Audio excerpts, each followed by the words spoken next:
Hello, everyone, and welcome to the next episode of the Catributors podcast. Today we have a new patch and some dev blogs to talk about. Indeed, and I don't know if there's probably more patch news than there is dev blog news, but yeah, there's a couple of new things to mention. Yes, including some new ships. So the patch starts off with the new game mode Airship Escort, which has been there in the past. It's now back with some changes. I haven't played it yet. I mean, the new version. Either. I mean, this is still technically a test mode, but I think it does explicitly say in the patch notes that, you know, if it does well, then this is like after this, it will go into the random rotation potentially. Which will be, a bit of welcome variety at the higher tiers, I think. Because it wasn't that long ago that we had the key areas, key sectors, whatever it is, game mode where you've got the airdrops that come in, and it's only later in the match that you actually get the arms race. There we go. Why should I forget arms race? I don't know, but yeah, I would. Like if they have this and it's a success, and maybe we'll finally get rid of standard type matches at the higher tiers. But maybe I shouldn't probably not. I probably shouldn't be too hopeful about that. But yeah, I found it here. It says if the updated mode performs well this year, Airship Escort will most likely be introduced into random battles in the future. So I mean, they say this year, so I presume they're gonna expect to test it more than just this time. So maybe in a few months they will test it again, and then at some point it could become a permanent mode. Yeah. It's not like it's promising it's going to be a permanent mode. I suppose we should make that clear. So I mean, I remember I too haven't played it again yet. But it's only been like 2 days of the patch so far. But or is it even one day of the patch? Well, this is the second day since the patch came out on EU. Confusing myself. Yeah, it's the second day. Came out yesterday. But yeah, it was it was fun enough last time. I had a decent time playing it. So unless they've somehow made massively drastic changes which nerf how it plays, or because they did make some changes, which I think we talked about in a previous dev blog. So unless those make it massively unfun now, it should still be pretty decent. Well, we will see. I mean, it's always nice if they test new modes, and if they don't work, then they don't work. But maybe something comes of it, and more variety would definitely be a nice thing. Now, the next thing that the patch has brought us is the actual release of the Japanese light cruisers. So you can now research them if you so choose. Although they have a bad reputation so far, I think. Although I haven't found that yet as disappointing as many make it out to be. It's not that amazing either. I'm yet to progress beyond tier 6 with that, so I'll have to take your word for it. But yeah, I've seen a reasonable number of them in battle, but I've also seen a reasonable number of them just getting absolutely slammed because they're light cruisers. And especially the higher tiers, light cruisers that are very, very squashy and vulnerable to being chunked by battleships in particular. I think it can be a frustrating play style for people because you want to run around pew-pewing and doing damage, and there are lots of times when you actually have to explicitly hold fire and just sort of, it can feel like throwing away a chance to do damage, but there then has to be that risk calculation of, well, if I open fire right now, am I just going to get obliterated? Which is all too easy to happen in these ships. So yeah, I don't think they're going to be for everybody, but light cruisers generally, that goes true for light cruisers across the board. Usually, they tend to have less armor. Heavy cruisers can be a bit more durable, although there are some that are also very, very squashy. The weird thing is that you have a lot of hit points at tier 10, but it's massive. And it turns very badly. So it's a bit weird. Also, you have like a lot of range. So you'd feel like, okay, you just engage ships from a longer range. But you have such a high share travel time that you aren't going to hit anything at this range anyway. So it's a bit of a weird combination of aspects that don't go well together. But I mean, I did reasonably well so far. I'd still prefer to be like in a SAO or something, but I need to play it some more. But it's not as bad as people made it out to be. A sterling, glowing endorsement there. It's not as bad as people made it out to be. I'm sure there are people out there that will find it suits their playstyle perfectly, but it's going to be probably quite a niche thing for most people. It's gonna be a hard sell, but it's play. Well, we will see. Maybe Wargaming actually improves them, but then again, there have been many disappointing lines that they just ignored afterwards.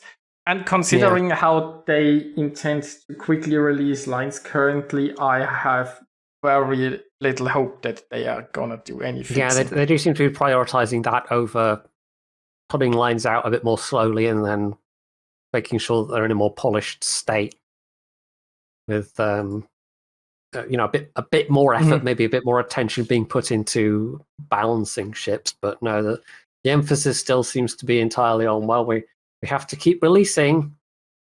Actually, the game will explode or something. I don't know. Yeah, it has gone to a concerning release schedule even. But a little bit more about it later. First, there is still the new unique Panation captain, and the collection I don't think has really been released yet. It's coming. Got one box which unlocked the collection for me, but I've only gotten one box so far. But they say it starts at 26th of January, so basically next week. And then you can collect 42 standard containers, basically for free, although some of them cost community tokens or free XP or like that. And seem to be in the battle pass. But this event hasn't really started, but you can already get one for free, I think, from the armory. So that's probably, I think I got it in one of the random daily things. So it's a bit weird. It's the usual sort of, you get like a day of premium for completing the subsections, and then the commander is obviously the thing that's the ultimate goal. Let's see if I can bring it up. I'm pretty sure it was 1 day of premium each for the subsections. Yes. Completing each collection section will bring you 1 day of premium. Okay. So finally, like a legendary captain for the Panations. That's always nice to see. Yeah, we've had unique named captains previously. In fact, I think they're in the armory, but you haven't had any so far with any special skills. So better late than never, I suppose. True. Then the next part is, and that's where it gets interesting, early access to US hybrid battleships. But for some reason, the early access has not started with the patch. And this had me confused, because at first I thought there was no early access to certain ships here. But on the 2nd of February, early access starts, which is 2 weeks or so into the patch. And that's... I have seen some of them, like, test ship versions, people, super testers or whoever playing them. So, they're clearly around and in the game files, but it is a bit, I don't know, maybe this is an instance of them taking more time to do fine-tuning before they it's still that patch circle, so I highly doubt that there's going to be any, because they usually only patch or change things with a new patch. There would have to be a micro patch in order for them to actually have any sort of changes made to the early access versions. So who knows? Or maybe they're just going to put the early access versions out as is, and then when it comes to actually releasing them, But that doesn't really explain the question as to why there is that delay between the patch and the early access versions. And it gets weird because we are now at patch 12.0, right? And in the dev blog we have, which we are talking about later, we have notes about 12.1, and that's early access to British submarines. So this means either there are 2 early accesses going to be at the same time, or they have half a patch only early access to those battleships, and then they are already bringing the early access to the next thing. Because usually so far they had 2 patches early access, right? For the first early access patch you can collect some free tokens and maybe unlock something, and then the second early access patch there are no longer any free stuff and you can only spend money to unlock if you still want to. And then a ship line is released. And now we're gonna get half a patch early access to those battleships, and then immediately we're gonna get the early access to the submarines. So that's weird. Yeah, it does feel oddly squashed together. I mean, I can't even see it as being for monetization reasons, to be honest. I mean, it actually says in the article that the tier 8 will be the final reward of the premium battle pass. Yeah, but so, that involves spending some doubloons.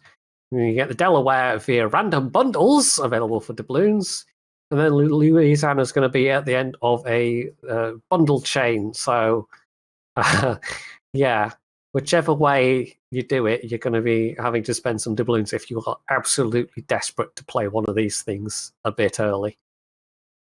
Which is, I mean, okay, it's a lane that only starts at tier 8, but even that so far, usually the tier 8 was somehow, like if it's a line that starts from lower tier, then usually at least until tier 7 or so you can get them for free. And if the line started at tier 8, usually you could get at least a tier 8 or something for free.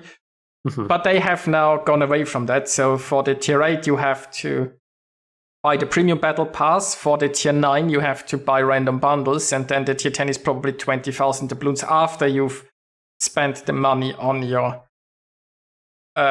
random bundle, because you probably need to buy all random bundles to be able to unlock the Louisiana.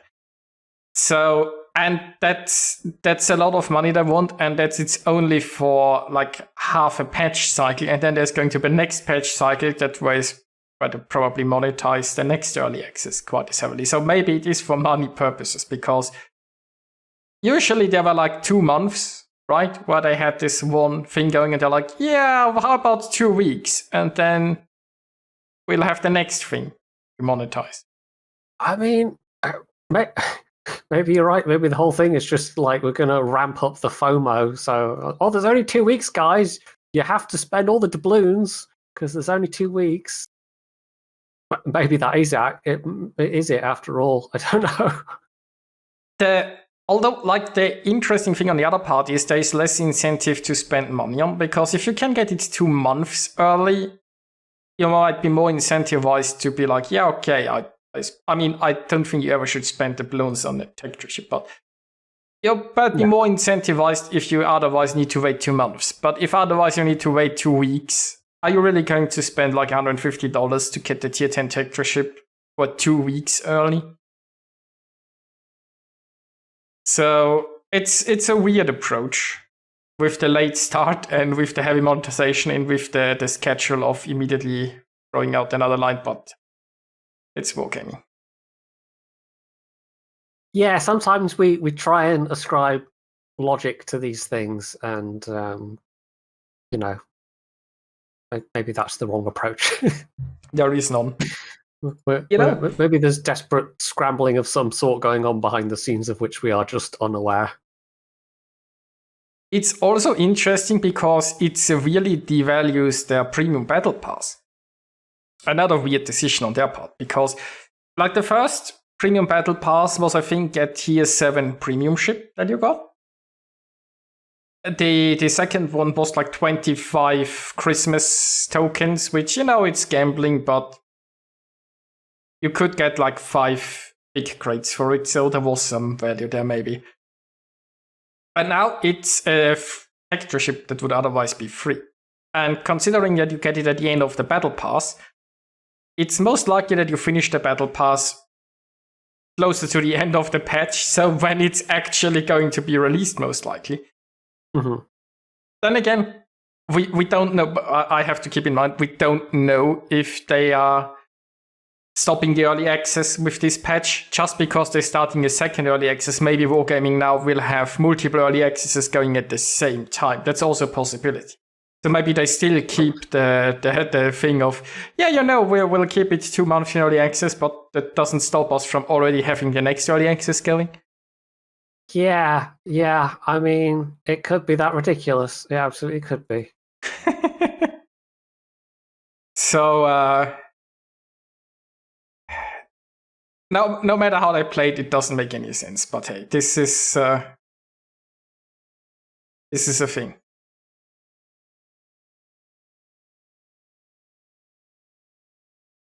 There are more details available in a dedicated article. I haven't seen if that has been released yet, but the battleships are still coming, I suppose.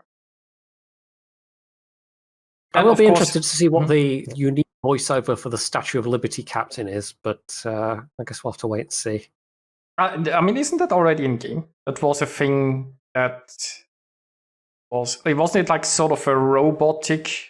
I think it was a female robotic voice. voice. Check if that's in the voice drop-down list. I mean, I don't have the captain. Oh yeah, that's there. Of course, I have to actually go into a game to see what that sounds like, but okay, no, the voice is there already. I just hadn't realised it, and obviously haven't heard it yet.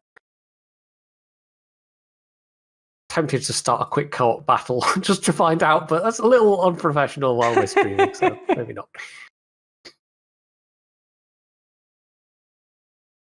So, there are ranked battles. Always Bronze League is going to be tier 6, Silver is tier 8, Gold is 9 and 10. And don't think there was anything to go about this. I think there are subs now in rank. No, wait, battleships, destroyers, cruisers, and carriers. No subs. Interesting.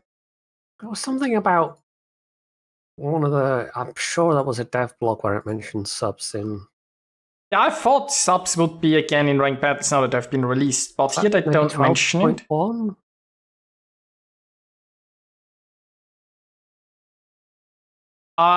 Maybe subs only gonna come in next patch, or maybe they forgot to mention them.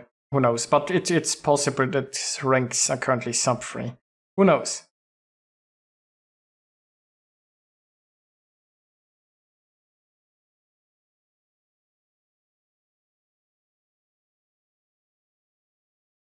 So then there are brawls. Interestingly enough, they were too lazy to actually write much about this. They're just the first one involves the 8 ships in 6 versus 6 format. And I forgot, there was in a dev blog something about upcoming brawls that wouldn't allow divisions. So I don't know. There is very little information there, but apparently there are going to be separate articles about the brawls for those who are interested. And then there are some game balance changes. I mean, they are relatively small, I suppose. Like Buffalo has a half a second better reload. Yeah, I don't think any of them are particularly. I mean, the extra seconds reduction reload on Renown is actually quite nice. That brings it into line with the Renown 44. So it's only a second extra reload, but 25 seconds is still a pretty quick reload for a tier 6 battleship, even if you do only have 6 barrels. which I think also further differentiates it from the Repulse. I think the Repulse still has the slowest. Yes, that's 27 seconds. Yeah, Buffalo gets a slight buff. Marlborough's getting a slight repair party buff, which, yeah, Marlborough's a very kind of deeply average ship. You don't see that very often. Yeah. And Dalian and Sejong are also getting very slight reload buffs. Yeah, 0.3 seconds. Yeah. And they've generally changed the combat instructions, so the abilities that you can activate on the super ships. They basically just made it easier. Yeah, you trigger them a bit quicker. So from 12 shots to 10 shots on the Hanover. I think same for the Satsuma. Yeah, I think they all went from 12 to 10. Yeah. Although both Satsuma and Ushakov got slight nerfs to the decay timer, as it were. So it happens a little bit sooner and it goes down by a bit more. Oh no, actually the Ushakov goes down a bit more slowly for some reason. Oh, it's Russia. Well, that explains it. It's only like 2.7%, but yeah. It seems like they have equalized like the decrease, right? Because the one goes from 20 to 16.7 and the one goes from 15 to 16.7. So it looks like they try to have sort of a unique flavor to how the progress decreases based on ship. And they were like, no, let's give everybody the same, I suppose.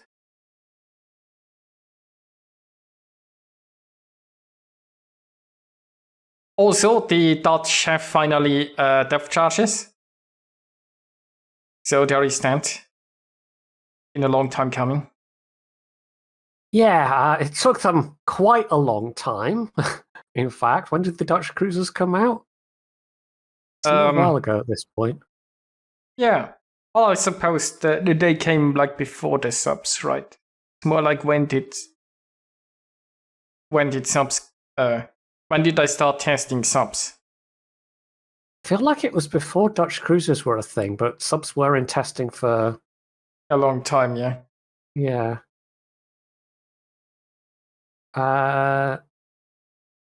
Yeah, that was only September 21 when the Dutch cruisers came out. So that's like a year and something. Closing in on a year and a half. The subs have definitely been in testing for longer than a year and a half. Also, there are changes to operations. So basically, they made Hermes and Aegis easier, the way it sounds. Yeah, I've noticed actually. I mean, since I guess it, like, if I had to guess, they'll change some of the ship spawns, because I've noticed both Hermes and Aegis. I mean, Aegis doesn't have any kind of healing mechanic going on. I've had quite a lot of close calls or failures in Aegis just because, like, people get focused down too early because the bots all tend to focus on one target. So maybe they'll change that behavior, or maybe they'll introduce a heal circle or something. And in Hermes, especially if you don't get the air, the initial scouting squadron at the start, it gets a lot harder. And of course, we all know how effective AA can be. Even in a big group of AA, you still get just so many squadrons coming in that it can really cripple the ships as they go through. And also, when the battleships show up, you're sailing along broadside and they all decide to target you. You can't angle, just given the path that the Ruan is going. So sometimes you just get absolutely obliterated there as well, which is especially nasty if you're in a cruiser. But even a battleship with a weak citadel, you just get nuked. So yeah, they might change that spawn maybe and do something about the aircraft. I still kind of like both of them, but if you have, like, you really have to have your allies sort of paying attention, and even if they are paying attention, sometimes you just get unlucky. and it can be really annoying. So those are both welcome changes. Yeah, and I mean, it's nice to see that they are fiddling with the operations to bring the difficulty of all of them in line, probably. Yeah. Yeah, some of them are considerably more, not easy necessarily, but considerably more predictable in how they'll go.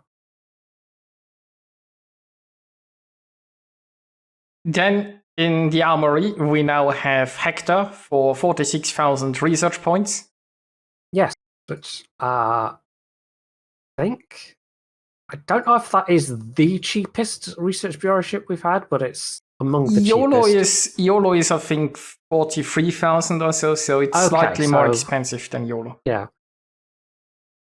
This is what we actually had Drac talk about on a previous podcast. It looks wacky, but this was a real design proposal for basically a stretched out, enlarged Dido class with like one of the design proposals. I think there were several. So you can go back and listen to that. I can't even remember which previous podcast. It might have just been the last one that Drac was a guest on.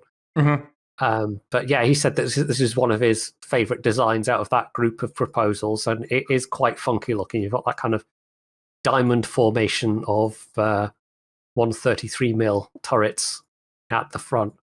It's not often you see any even remotely modern design that has side-by-side turrets, but there you go.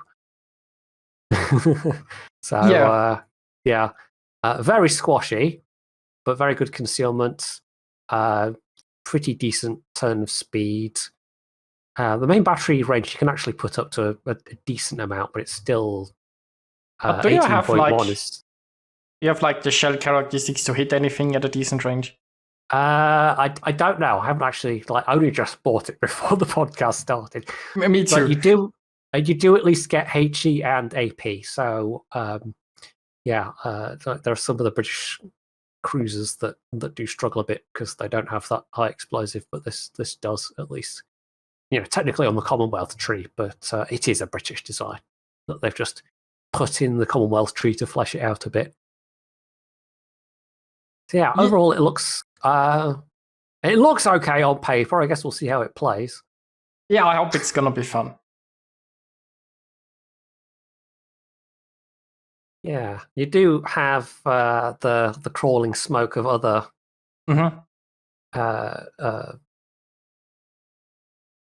Commonwealth. Why was I struggling with that? Commonwealth ships. So it might be a nasty one to come across in a division of several of them, and they're just like sharing smoke. I have done in the past with the Perth with other one or two other players in the Perth, and it can be quite a troll experience. And it does also have torpedoes as well, so yeah, potentially quite troll indeed. But definitely, if you're going to be doing that, it's going to be a bit silly. You're going to have to be not quite playing seriously. You also have to keep in mind that this is a tier with a lot of radar around. That's true, yes. And potentially some powerful hydros as well. So probably less doable than it is at tier 6, but still potentially, fun in the right circumstances. Then in other changes, there is more food in the game. You can now have patches with the double flavor hot pot, braised shrimp, and braised fish in brown sauce. So if that's your thing. They should. I don't know why they haven't done actual cooking streams on the Warships official channel to go along with this. They clearly have some kind of foodie theme in mind. So, a cooking stream would be the perfect thing to go along with that, really. But clearly nobody had that thought. Or maybe somebody did have that thought and was just, Didn't they have like a cooking YouTube video though or something? I think they have done some video content, I believe, but just, not a live stream. And there is obviously the dumpling camouflage. So yes, more food themed. I think I've gotten one or two of those already. I mean, I presume it's a camouflage that you can just buy for credits, right? Yeah, let's see. It's in the 90,000 credit group. So the most expensive one to replenish, but I suppose it's one of the more. I don't know. The cheapest ones are all just kind of patterns, although some of those are quite nice. I don't know why they decided the single colors have to be more than just the patterns, and then the more complicated ones tend to be 75k and the 90k. But there's not really any rhyme or reason as to the sort of differentiations as to why some are not 70k really, no. and some are 90k, and yeah. So anyway, it's all right. They kind of vaguely remind me of Moomins, which I probably said before, but I think it's supposed to be more. There's a cross between a Moomin and the character of Miffy the rabbit, but legally distinct for obvious reasons. It's a sort of bunny kind of creature with a navel head that's playing with a dumpling, or something like that. Like there is like I suppose that thing is a dumpling here. That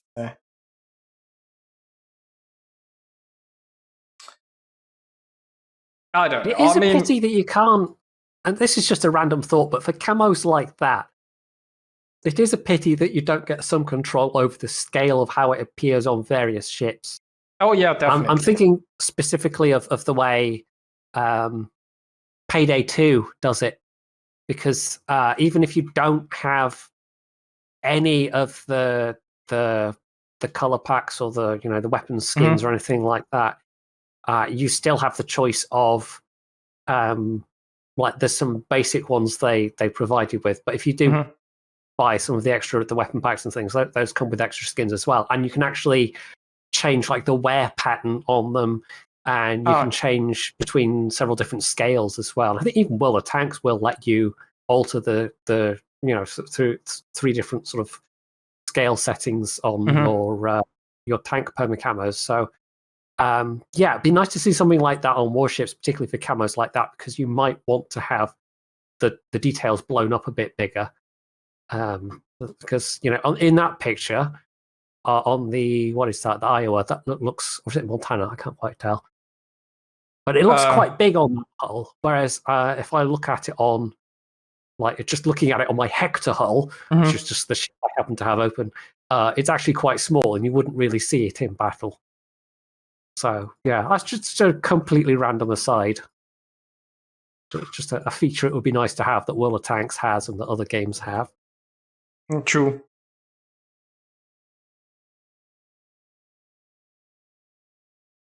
Well, anyway, sorry, I've derailed things. No problem. No, it's a nice one. I mean, the next thing is just some more flags, I suppose. Oh yes, yeah. And then the Eat, Play, Talk flag and achievement. Do we know what that pertains to at the moment? Probably. I don't think that's been mentioned anywhere, unless it's been buried back in some dev blog that I've forgotten. No idea. It's also interesting that the flag and the badge say Play, Eat, Talk, and they call it Eat, Play, Talk. So, but I don't know. It's, that doesn't. I don't know. It might be for visual balance, like having the shorter word at the top. Okay, kind of makes sense. But then you'd think, why not just call the event that instead of having this mismatch? Anyway, that's a really minor niggle, but now you've said that, yeah, I can't unsee it. I mean, it doesn't really change much. We still don't know what it is, but hey, there is apparently Play, Eat, Talk or so. Something. Yeah. It's like one of those memes you see where it's like typography fails, where it's like they've broken up the words into separate columns and have like bits of the words, and it can be read more than one way, and sometimes it ends up just being sort of nonsensical. It's not quite that bad, but it reminds me of that sort of stuff. Then there is the Salamander Achievement, I suppose. Yeah, it'll be the the ranked seasons, I'm guessing. Wasn't it like clan? I mean, Hurricane, that sounds maybe like clan battles. Yeah, one of those. I know I meant the right thing in my head, even if I said the wrong thing. That's the story I'm going to stick with. It's a good all-purpose excuse, that really, isn't it? True. I know in my head I meant the right thing, really.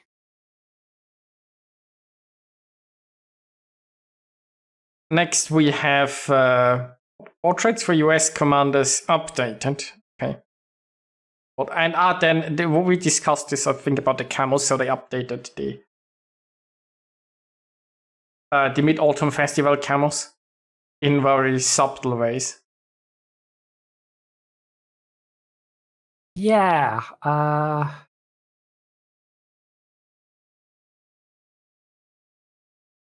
have a vague memory of that. Then there are some future changes. They were throwing around some ships from one box to another, which I don't think anybody cares. Distant voyage containers.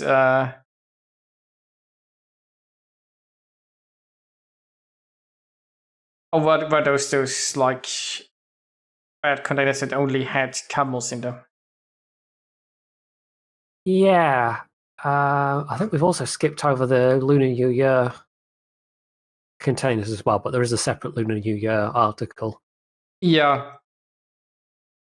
Also, actually, on the bottom of that, we did mention last time about the changes made to the paper lantern camos, which I don't know why they made them, but they look okay, I guess. I think they have a bit less of a glowy effect, like they seem to have changed that bit. It's more like an all-over solid glow, whereas last time, for the previous versions, it looked more like an actual internal glow. So, yeah, it's slightly weird and unnecessary change, but anyway. Then they are actually removing the free experience ship in update 12.4, so we're still at 12.0, so still a few patches in the future. But then the free experience ships Gröningen and higher der Suma and Aegir will be coal. Yeah, so that's fine that they're still going to be like around, but I do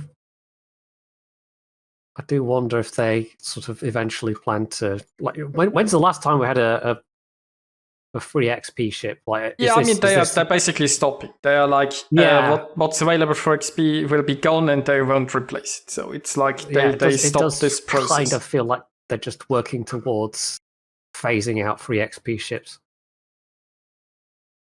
Or maybe they'll leave just like one or two, but I mean, between ships moving into, only a couple of them, but between them moving into like community things, coal and. The thing is, Wargaming has. They've made some bad decisions. Obviously, they made a lot of bad decisions, but they kept adding like resources that they sold ships for, which means they have to make more ships because they need to keep each resource stocked. So they put unnecessary pressure on them, and then like free experience and research bureau is sort of the same thing. Research bureau is just a worse way of like dealing with free experience. So they want you to use your free experience like for the research bureau mostly. And yeah, it's a shame because free experience was a much better way of doing it. But, they have their bad ideas and they stick with them, and now they need to cover up that they had a good idea in the past. Kind of guessing now. I mean, the price for free XP ships sort of continually bloated while they were still releasing them. And then, they've sort of fallen victim to their own thing of we must have multiple currencies, which of course is an absolute staple of free-to-play games, and even sometimes non-free-to-play games, which is always annoying. Like that's one of the things that's irritated me about the release of Darktide is that like it's got 3 separate currencies. It actually feels like it's trying to shoehorn in on some of the free-to-play economics. side of things. I mean, 2 of them are in-game grindable things, and only 1 of them you have to reach for your wallet. But even so, that's questionable game design. But at least we can say, well, Warships is actually, a free to play game, so sort of has the excuse of doing it. Yeah.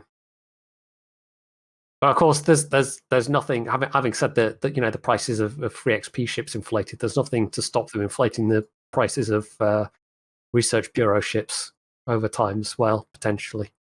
So, I mean, that they possibly will. It might be less likely to happen, but yeah.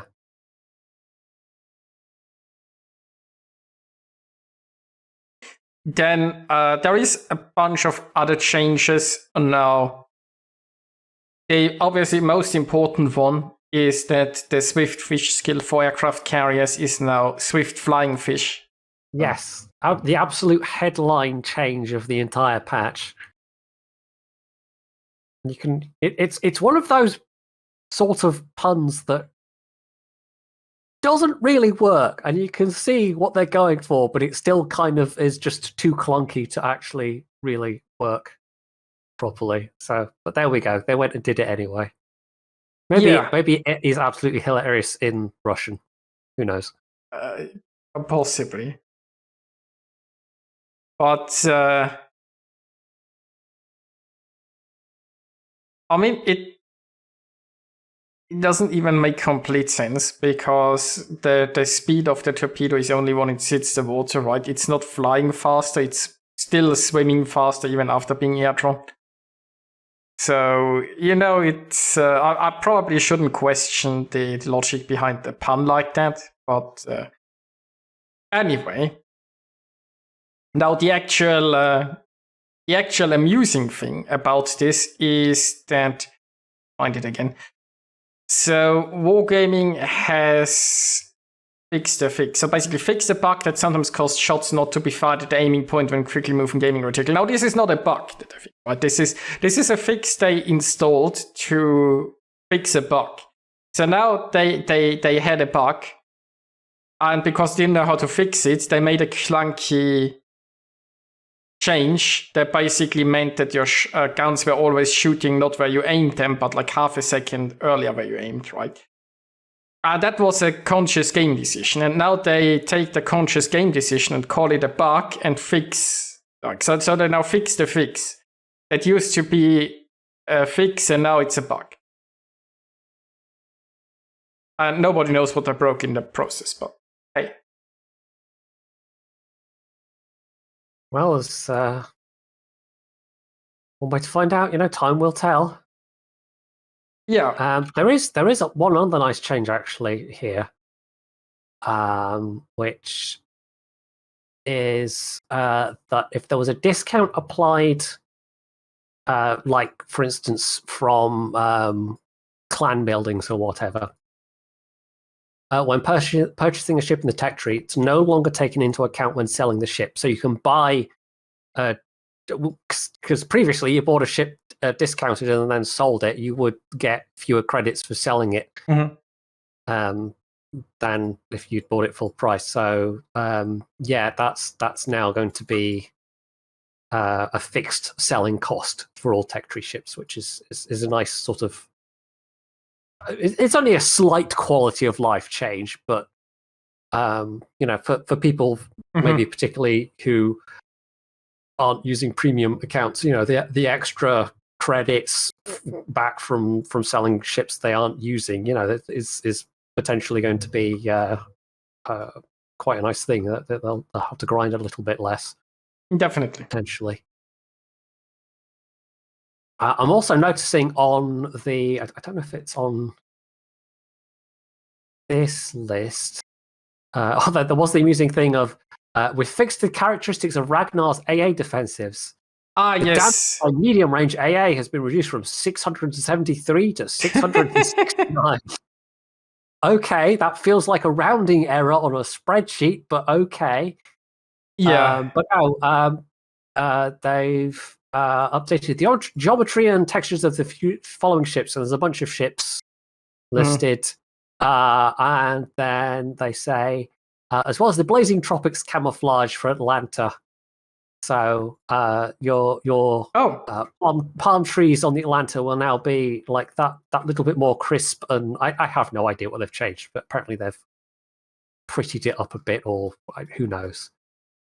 I mean, Maybe they've improved the sand texture or something. I played it yesterday, but I didn't notice anything. I gotta look closer, I suppose. It does also say the Last Conquest camo for the Bismarck has been changed as well. That's another one maybe I should take a look at, see if I can notice. Maybe if you had like before and after picture and you had like a magnifying glass, you could probably spot some tiny differences. But yeah, when they say this, it tends to mean that it's a bit of tidying up rather than we've made some massive changes. So my neighbors in water says they added the missing sandals previously hidden by the sand. I'm not sure if he's serious, but that must be what they did. I mean, there have always been sandals, but it's possible that some of them have been covered by sand. So maybe there are now 2 more sandals on it. I'm not sure what they would have changed with the Last Conquest, because it might... Yeah, no, it specifically says the Last Conquest rather than the Bottom of the Ocean variant, which has like some actual shell holes and things. Like that's got some actual changes to the model, but the Last Conquest is just a skin. I don't know, maybe they tweaked the shade of yellow on the turrets or something. It'd be nice for, like, it's probably really minor, but sometimes for these sorts of things, it'd be nice to actually, have a side-by-side. Probably not the most important change.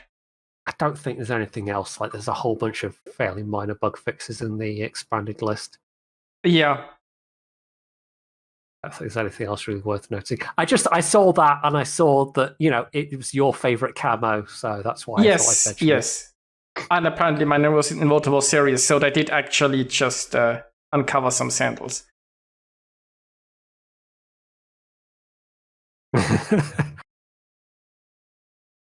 Anyway, that is Research Bureau Hector, Airship Escort, we already talked about. Don't know if there's anything particularly on the Hector article. Oh no, I think we could just go to the F blogs. Yeah, I'm just having a quick scroll through the Lunar New Year, but I don't think there's anything. I mean, there is also a new Prime Gaming thing. So if you have like Prime Gaming on Twitch, you can get a new drop, not drop like that. There's something like where you have to press claim. Prime Gaming loot, how it's called.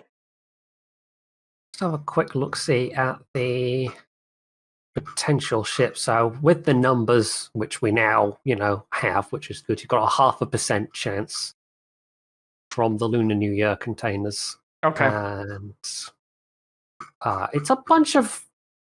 Some of them are nicer than others. Like, probably the best ship to get out of that list would be the Lo Yang. Anshan is also a pretty good destroyer at tier 6. The rest are kind of middling or not really worth having. So Huang He, still not great. Irian, Silivangi and Fen Yang. Probably the only good thing about those. Fen Yang, I'm pretty sure, has Hydra. I don't know if Silivangi has. Silivangi has Hydra, yes. Yeah, okay. So yeah, the Hydra is the distinguishing thing. But really, out of the 3 tier 8 premiums, you could get the Lo Yang is like by far the easiest to recommend. I think there's also a perma camo or 2 in there as well. But I don't think otherwise there's much else worth mentioning. Probably not. Anyway, so yeah, let's move on to devlogs. So, first devlog we have is about 12.1. So the next patch that will be coming, which brings us early access to British submarines, and nobody wanted them. Yay! So yeah, we kind of touched on this before with the potentially overlapping early access periods. Yeah. I mean, on the one hand, it's nice to have a game that acknowledges submarines other than American or Japanese or German subs. Like, there were other countries that operated sometimes quite substantial submarine fleets, but on the other hand, it means more submarines in World of Warships. So there's that. But you can bet your ass we'll have probably EU, pan-EU subs. Almost certainly we'll have Commonwealth subs. I think have they? Did they at some point tease us with a Russian sub lineup? I can't remember. Yeah. It's Russian subs already announced, aren't they? Yeah. Trying to think what other nations had. The Dutch. There'll definitely be Dutch subs. There is there's going to be so many subs. Makes my brain hurt. No, it's they'll probably find a way to give us a Pan-Asian sub line. Yeah. Italy and France also, had their own fleets of subs. So it's really like I think we're going to end up with basically subs for probably every single nation, which is unless a joy to think about, and maybe even more than one line of subs for some nations. Unless they ruin the game so much that maybe they'll kill the game before that point. Who knows? Yeah. Anyway, yeah. So the camos look quite nice, but they're submarines, so no. Yeah, I mean, they do look nice. If this wasn't World of Warships, I might be excited about this, but so I'm like, screw this.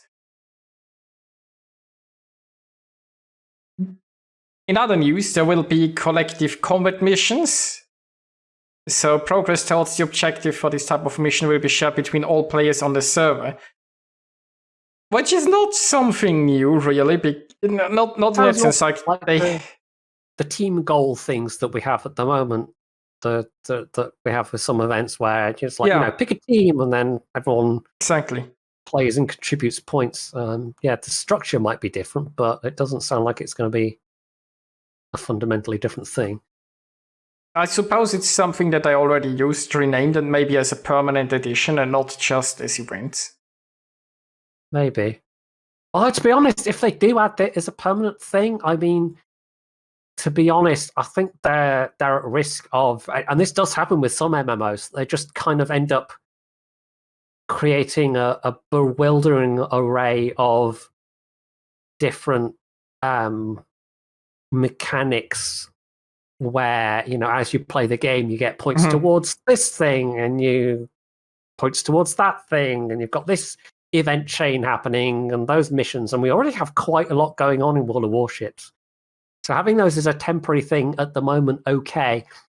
But the fact, like, if we do get those alongside the battle passes and all the missions and things like that, I think it might end up being a bit too much, especially if you're coming in as a new player and it's just going to be like, what is all this stuff? Because that can actually be genuinely off-putting. I mean, it makes it harder to find maybe things that matter if they clutter with it. Yeah. I mean, there's nothing wrong with collective combat missions. I think the idea has some merit. But yeah, if you like progressing towards the Tokyo, then towards your battle pass, and then towards your regular daily missions, and then whatever other event missions are there, and then the collective combat missions, and technically we still have the how were they called? Like how you got Yamamoto and so on, the campaigns or something like that. Technically, the campaigns, it's still a thing that they have just completely ignored, which is sad because I like the idea. It's just they dropped it for no reason. Yeah, they're more kind of new player content at this point, really. You join the game and that's yet another thing you've got going on as campaigns. But once you've done the campaigns, it's like that's it, I suppose. So it's not bad that it's there for new players to get some extra stuff. But yeah, again, that's just like another extra layer of stuff. Mm-hmm. The one thing that does look different is that it says that it might be possible to complete a mission before the mission's expiration date, because at the moment they are just kind of open-ended, ongoing things, and they finish when they finish, kind of thing. But like, there's not really an end goal in that sense of like, enough people do it and it's done. So like potentially, if enough people did it, it could end early. That seems to be the only thing that is meaningfully different from this short bit of text. So let's not pretend this is particularly in depth and that we're talking with all the details here. But be interesting to see if they do flesh that out into being something a bit more different, or if it is just going to be a slight variation on a thing we've already seen. And what the rewards are. Yeah. Then next up, an interesting thing, they want to test new domination mode setting. So basically, they say the reason is they want to reduce edge case scenarios where battles go too slow or too fast, and they want to achieve that by revising the number of points the team has depending of a battle, as well the number of points awarded to a team and taken from the other team when the ship's destroyed. Yeah, that is. That's.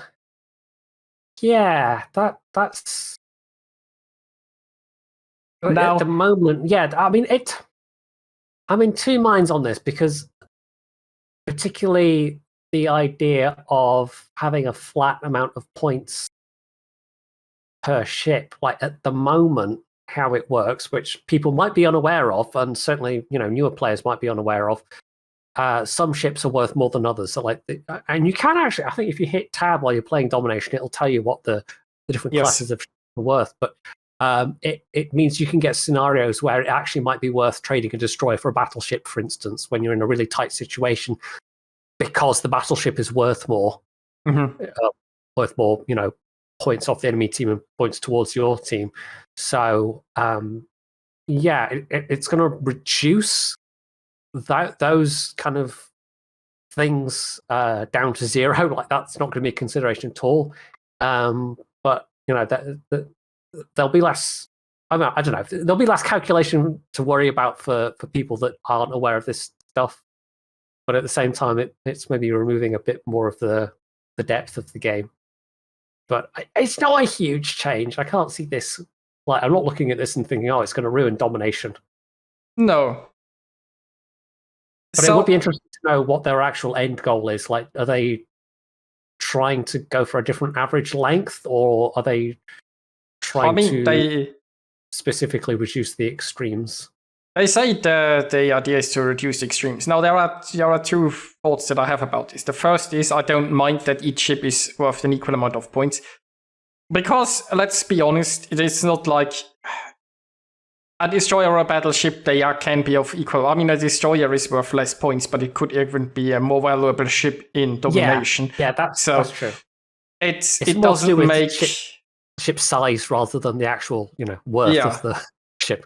And so the current point distribution, what ships are worth, doesn't make much sense. But in the end, it doesn't change that much. So if each ship is worth the same points, I think that might be a good choice. But the premise that this helps edge case scenarios is just like, it's hard for me to look at this and ask, like, has Wargaming ever played their own game? Like, if it's a frequent question. Yeah, it's a frequent question. If the game is over too fast, it means that one team got obliterated, right? This isn't changed by how much points a ship's worth, right? If your team loses 5 ships in the first 4 minutes and doesn't sink anything, then the ship's gonna be worth a few less points. It's like that you got reduced to 0 was not the problem. You aren't recovering from that anyway. This isn't a thing of. The thing I said is definitely an edge case, but what you're pointing out is that it doesn't. it's pulling on a different lever than actually has anything to do with the reason why games might end super quick, which is usually to do with one team completely outmatching the other team. And that, like short of bringing in some form of skill-based matchmaking, I don't really see how you meaningfully address that. So, yeah. And if it's a bit of an odd change in that context because it's not going to really meaningfully change anything. And the other thing is for me confusing because when I say edge cases where they go too fast or too slow. Now, too fast I can understand, right? Too fast, the team gets absolutely slapped. But too slow is basically the definition of standard battle.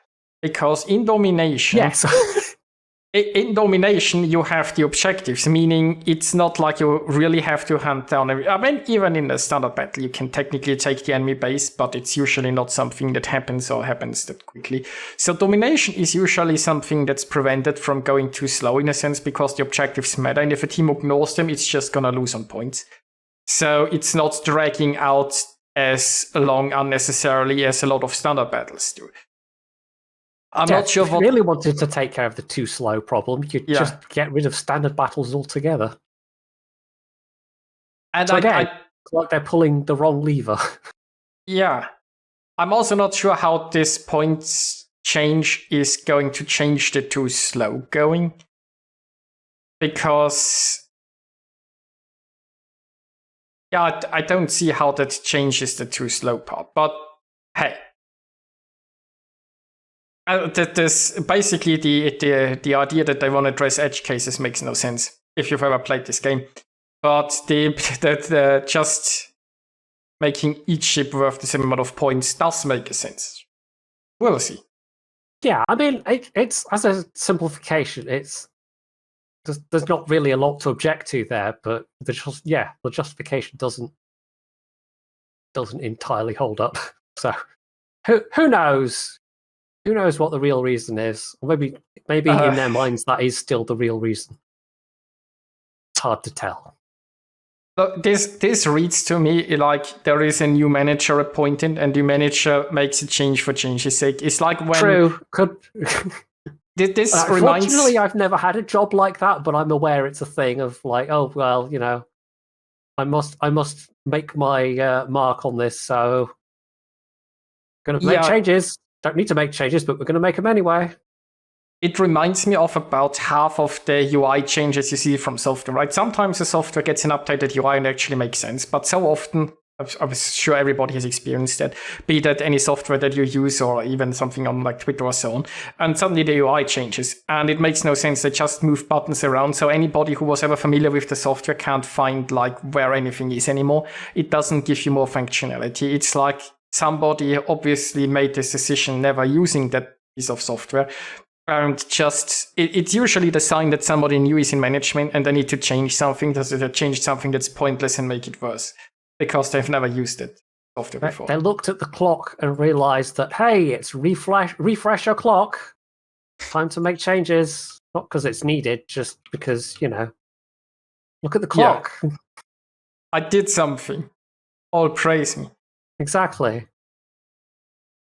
Gotta justify those management bonuses somehow. Well, anyway. Clan battles. There is going to be a new season of clan battles named Salamander. I think we've seen the patch in the... Yes, there we go. So yeah, clan battles. I was definitely right and didn't say something wrong at all. Exactly. And I will edit that part out so that it seems like I was always correct. Because I was always correct. Yes. And what will make people happy is no carriers and no submarines in clan battles. So there is some good news. Next, technically improvements. They have added dynamic music for submarines, which will match the gameplay of this ship type. Sure. Okay. Sure. So it will not depend on if you are submerged or surfaced, but on the situation in battle. Yeah, I whatever. And then they updated the way aircraft zones are displayed on decks of carriers, both when important in battle. Now the aircraft on deck will reflect the available squadrons. I mean, considering that carriers can't control their own carriers, I don't think that's going to change much because they aren't gonna look at their carrier. But hey. True. Yeah, I mean, the only I mean, it's a bit of a simplification, I suppose, and also it means slightly fewer objects having to be rendered. So again, seems like a fine change. I mean, although it does make the deck look kind of empty in comparison to how it is now, where you've got like more of an idea of your overall planes as opposed to just like the ready squadrons. I have no strong feelings about this. I don't care anyway. yeah, it's kind of hard to feel particularly strongly about that. It's kind of a minor change. I'm sure somebody somewhere is going to be terrifically mad about it because it's the internet. Probably. Yeah. Probably. Carrier players might have stronger feelings about this than I do. Then, 2 new commanders have been added to the game. And one seems to be a pirate lady, and the other... Vera Mikhailova, I have no idea who that is, but Anne Bonny is quite a famous pirate. Oh, okay. I wasn't aware of that. Yeah, one of the many that operated in the Caribbean in the early 18th century, it would have been. Sort of late 17th, 18th, I think early 18th century. So let's hope they'll actually have a female voice for her. Yeah, that would be like if they have an appropriate sort of like "arr," but female "arr," then I'm sure that will make people happy. I'm going to have to look up this other commander though. These do look like they're just going to be unique captains rather than like elite captains with skills. Yeah. Oh, look, if they have a nice voiceover, that would be nice. But I'm afraid it's probably just the usual voice with a portrait. But, we'll see. I also wonder if there's going to be some event accompanying those. Because they just said added the following to the game without much information. Yeah, this Vera Mikhailova, quick Google is telling me nothing, so I honestly don't know. It might be somebody they've made up to sort of be a amalgam representation. Because there were plenty of like female tank crews, female sniper teams, female pilots, but I don't know if there was really any kind of similar thing in the Soviet Navy. I'm pretty sure that was fairly male dominated. I don't know. Maybe there's some figure somewhere that I don't know about. There is also going to be a Queen of the Seas commemorative flag and patch. So I presume this is related to those two commanders. Yes. So maybe there is going to be some Queen of the Seas event. I mean, a pair of crossed flintlock pistols. I'm pretty sure that's going to be related to Anne Bonny. Possible. But I mean, just honest, somebody has been told make a Queen of the Sea, so they put a crown on it, and then made like something in the background, and then the pistols. Maybe I think she was purely a pirate rather than a privateer, so I'm not sure why the crown, but it's called Queen of the Seas. I'm pretty sure they just went after the name. Oh, I guess would make sense. Yeah. Anyway, more pirates. More pirates is no one's going to complain about having more pirates in the game, so that's fine. Then there is a World of Wargaming patch, which I don't know. Have they sourced this out to an intern? A little bit basic. Yeah. I mean, for one thing, I mean, what's this plane symbol they've got going on here? Do they have some kind of game with planes in it? Wink, wink. But yeah, you'd think with the 3 World of titles that you would have kind of triangular, tripartite design, but that just kind of looks awkward to me, and it is pretty basic. I mean, you could have done a lot with like color or some other decorations, or it's like I don't know. It just feels very cheap.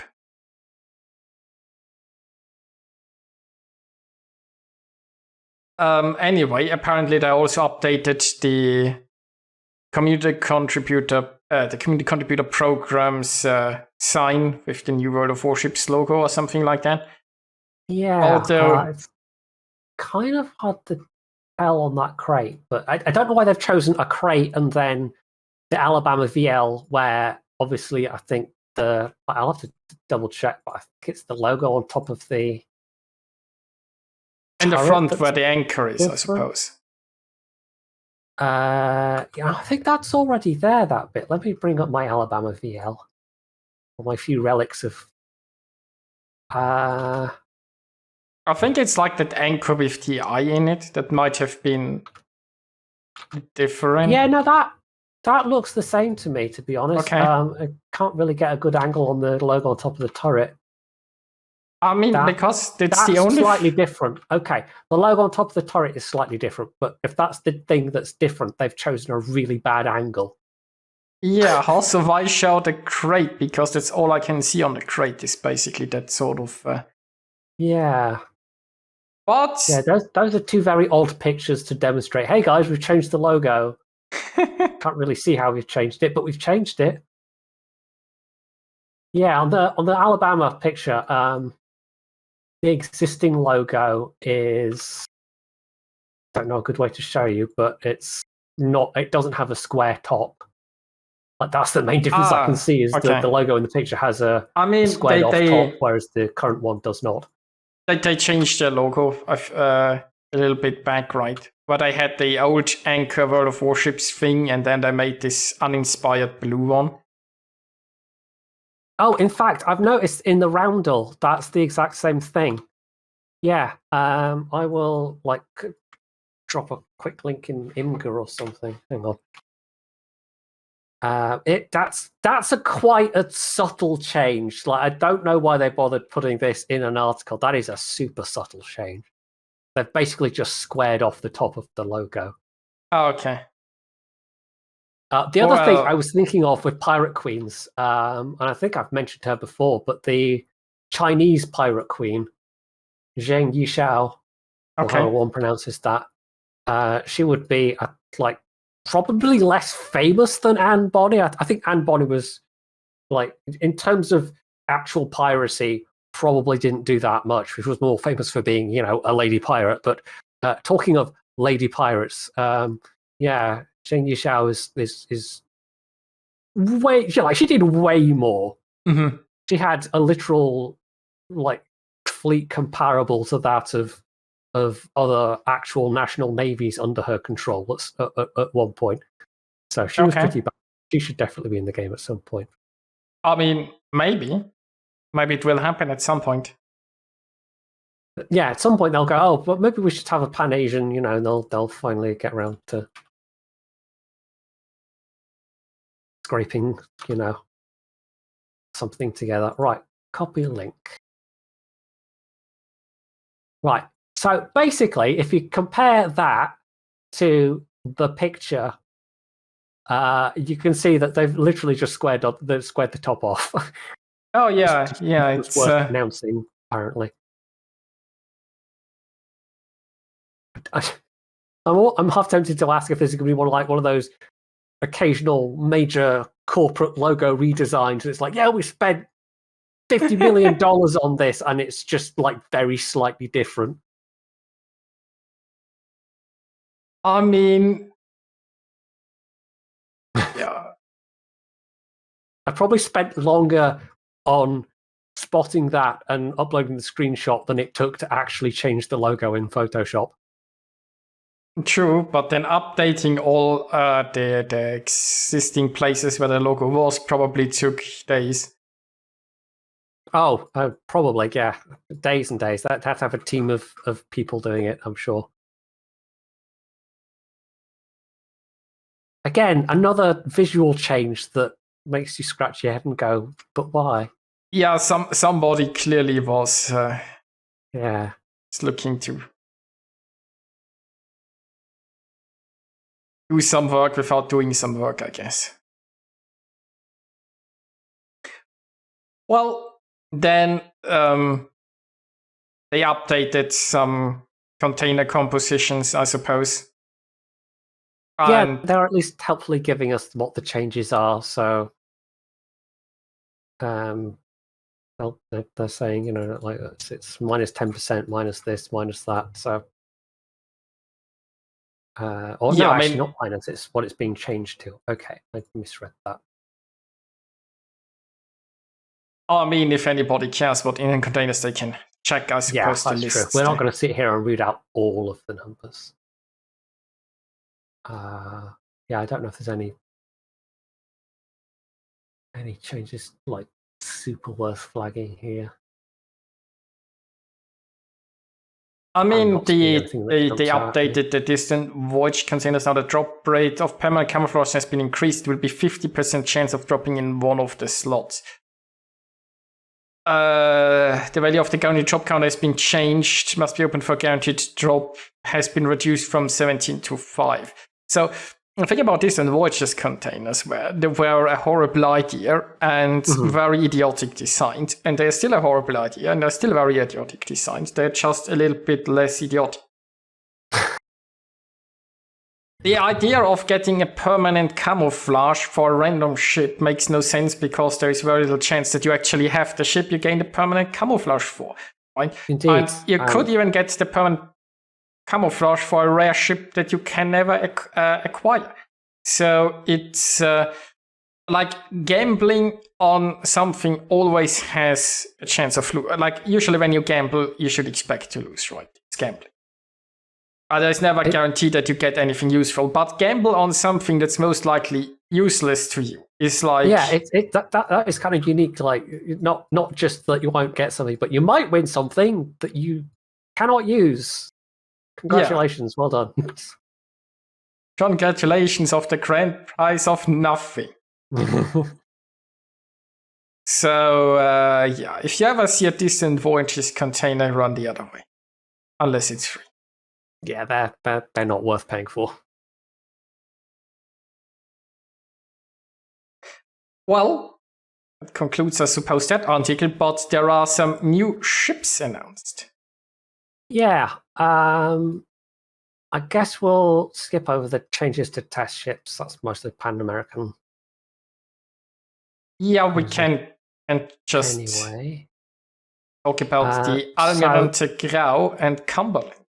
Yeah, now with the Grau, we do have numbers for. For those unaware, the Grau was the last surviving of the Dezevin Provincienne cruisers in service with the Peruvian Navy. I had a little Google before we started because it was in my memory that it was going to be turned into a museum ship as of like 2019, 2020, but apparently that plan fell through and it may or may not have been scrapped already. So that would be a bit sad if it has actually been scrapped, but I think that's the plan, is to scrap it if it hasn't been. But it's a, you know, a rather unique looking ship, and it's one of those things where it's always nice to see these things preserved. I'm pretty sure the Netherlands themselves don't have any of the any of these as museum ships. So yeah, it actually might be more useful than just looking at the consumables it has, particularly the heel, and the fact that they haven't had to nerf other things to make up for it. Somehow having the airstrikes, it might actually be an okay tier 8 cruiser. Like, the range isn't great, but it's got a heel and it's going to be stealthy. But like, don't the regular ships, don't they also have a heel at tier 8? The Harlem does. I don't think the Provincienne does, but I will double check myself. I haven't played the Provincian recently. Did the Provincian lose Oh no, it access? does have a heal. Okay, yeah. I think it lost access to Hydro, but got a speed boost instead or something like that. Yeah, they made some changes. I remember that the Harlem had been given a heal, but I've forgotten about the Provincian having it, and also the changes with that. So I mean, yeah, we'll see. We'll see what it turns out like. I guess the main thing to compare would be the firepower, actually, to see what that is going to be like, because the firepower on the Giuseppe Provincian is, despite having a pretty good rate of fire, it still manages to be a bit disappointing. So the range is the same. The fire chance is the same. The reload time, 4.5 seconds. That's going to be a pretty good rate of fire for a 6-inch cruiser. The Provincian gets 6.5 seconds. So that's into the range of 127, 130 mil guns. So that's going to be a nice, a nice pace of getting the shells out. I mean, the interesting part is going to be the combat instructions. Yeah. This could be a actually quite fun tier 8 cruiser, and I'm never opposed to, okay, yes, you can say it's a copy paste ship, but when you have the difference, say, between the Hipper and the Prince Eugen, where it's the same hull, but actually they can play a bit differently because of the different rate of fires and the different consumables that they have, then that's not necessarily a bad thing at all. I mean, this could be interesting. Yeah, nobody really liked the Dutch airstrikes. So having now a Dutch ship and also a real existing one with basically potential boosted firepower, we will have to see how well the command instructions works, but it could be an interesting ship to play. Yeah, and it's nice also to have an actual ship. I mean, hell, they could have put this in the tech tree as opposed to the whatever made-up nonsense they had at Tier 8. What was it? A clone of one of the American ships. Wasn't it like the Worcester variant, or was that the Tier 9 and Tier 10 I'm thinking of? I can't even remember what the Tier 8 is now. I know there's 3 actual ships in that line, and then the rest are all just here's what could have happened, and here's our wacky alternate history fan fiction, essentially. But yeah, I don't know. It might have been nicer to have this as an attack tree ship, but it still exists as something that is going to be notably different than the Giuseppe Provincian, and I still really like how the Provincian looks. So I like how this looks as well. Now, I'm trying to find the list now. I can't actually remember what's at Tier 8. To trawl back through dev blogs. Oh, a cat's woken up. I don't know if that's going to be audible. Hello, Samuel. So, when I was involved, there was not a post that they were removed, that there was a post that they were changed, right? So the combat instructions originally did something differently or worked a different way that wasn't working. So they changed how combat instructions worked for those ships, but they didn't remove them. And I'm looking at the newer dev blogs, and the second newest dev blog has also some further changes to combat instructions, but they are still a thing. Yeah, they haven't gone away. The Tier 8 is a made-up thing. Okay. So they could have had another actual, that is a count against it being a premium rather than it being in the game. They could absolutely have had this be in the tech tree at Tier 8. But they chose not to. So, yay, Wargaming! They just had to have a premium to go alongside the line launching, I suppose. As if they didn't already have a... Well, I mean, the premium they already have is the Torture Boat at Tier 7, so, Yeah.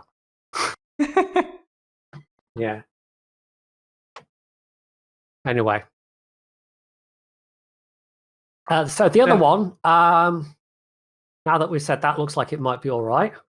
It's very fast reload, and bear in mind that's preliminary stats, so that might change. Yes. Is Tashkent 41, which we have no stats for. And yeah, this is going to be a tier 7 as opposed to the tier 9 of the tech tree Tashkent. Yeah, and it's going to be, according to them, a torpedo-focused Tashkent. So it's going to be interesting. It's going to have, let's say, 9 long-range torpedoes and a torpedo reload booster. No smoke generator, no repair party, and we presume bad... Then again, I mean, the tier 7, most destroyers have bad concealment. Yes, yeah, I think we can assume it's not going to have good concealment. Sam's objecting to be picked up, but, say hello to the fans, Samuel. Yeah, I did make the observation that it does seem to be only the premium Soviet destroyers that end up having any kind of usable torpedo range below the high tiers. So, I mean, there is the Grossevoy line. Yeah, well, below the high tiers. I do make that okay. distinction. You get to like tier 9, tier 10, and suddenly you've got usable ranges. Up to tier 7, it's what, 4 kilometers even?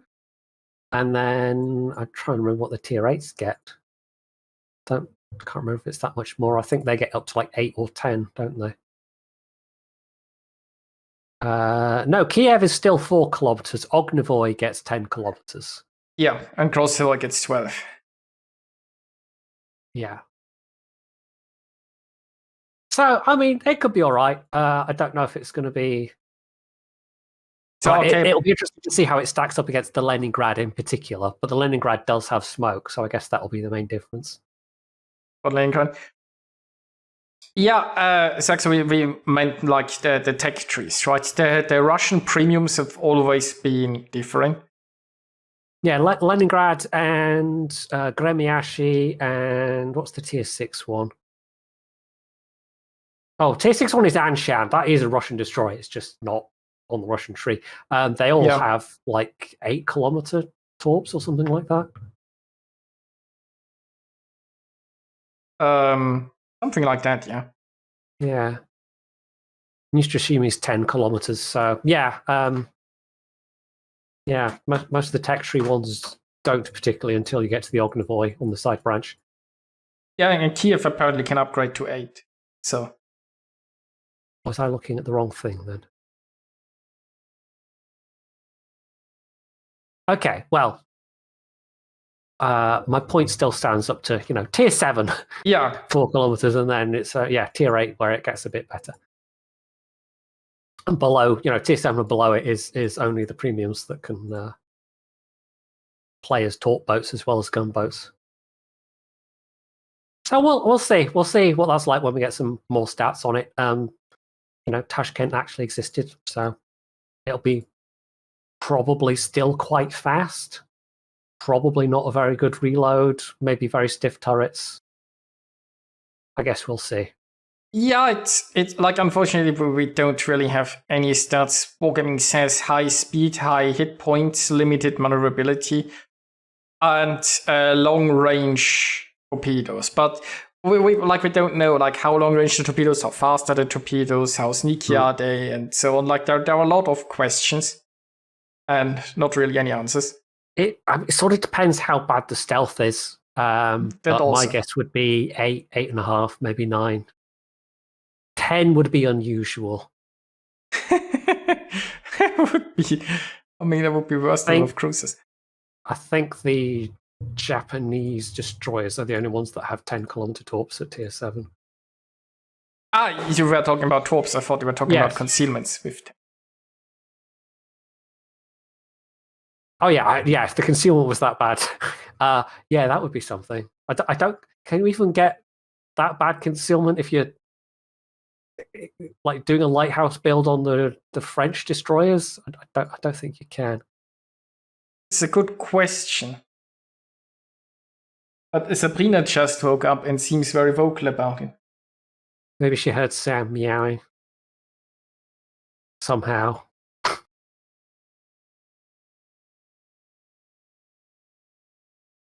So there's Yudachi. Yudachi has the longest range torps. Yeah, Yudachi has 15 kilometers, except they're very, very slow. Actually, no, they're not that slow. Why did I have in they're mind? 57 or something. It's not fast, but it's not slow. I mean, like with recent years, we have to change what we think about what's slow by torpedoes, right? Because there have been some very slow torpedoes. Yeah.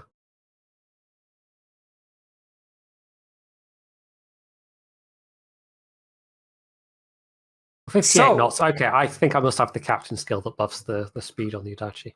Yeah, I think you get it to about 61 or so.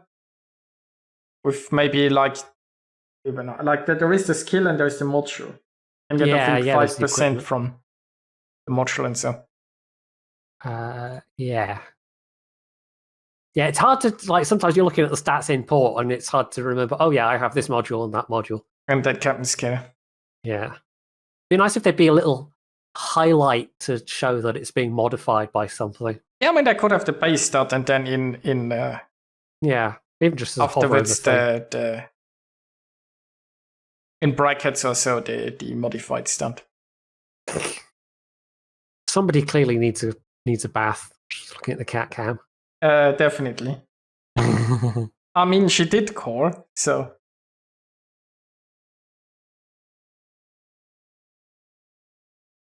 Anyway, so we could say, oh, that's another copy-paste shit, but again, it'll offer some different gameplay, at least. Could be fun. Even if it can possibly be cynically described as being a cheap-to-produce premium. Yes.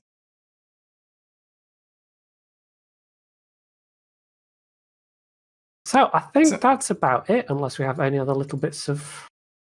Yeah, I think that's about it. So we'll probably be back next week, or maybe it depends on the news. Wargaming hasn't been that quick with news updates recently, so we shall see. Yeah, we might just do what we did last week and do ships or Dark Tide or something, and just alternate weeks depending on how much news there is. But anyway, we will be back, and thanks everyone for watching. Have a good night, and bye. Bye.